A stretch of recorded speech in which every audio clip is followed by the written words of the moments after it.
આપનું સ્વાગત છે એક નજર સમાચાર પર। વડોદરા સહિત રાજ્યના વિવિધ રેસ્ટોરન્ટો, હોટલો, ફૂડ કોર્ટમાં પીરસવામાં આવતા ફૂડમાં ગરોળી, કોકરોચ, દેડકા જેવા જીવજંતુઓ નીકળવાની રોજબરોજ ઘટનાઓ સામે આવી રહી છે। ત્યારે રાજ્યના આરોગ્ય વિભાગની સૂચનાને પગલે વડોદરા કોર્પોરેશનના આરોગ્ય વિભાગના ફૂડ સેફટી વિભાગ દ્વારા સ્કોડ બનાવવામાં આવી છે। આ સ્કોડ દ્વારા શહેરના સમા વિસ્તારમાં જાણીતી રેસ્ટોરન્ટ અને પિઝા શોપ પર દરોડાની કાર્યવાહી હાથ ધરવામાં આવી હતી।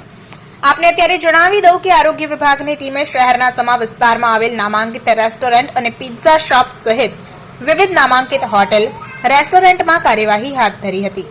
પાલિકાની આરોગ્ય શાખાના ફૂડ સેફટી વિભાગના જીવજંતુ વિરોધી બનાવવામાં આવેલા સ્કોડ દ્વારા ઓચિંતું ચેકિંગ હાલમાં શહેરના વિવિધ વિસ્તારોમાં કરવામાં આવી રહ્યું છે, જેમાં હોટેલમાં શંકાસ્પદ અને ઉપયોગમાં ન લઈ શકાય તેવી અખાદ્ય ચીજવસ્તુઓનો સ્થળ પર જ નાશ કરવામાં આવી રહ્યો છે।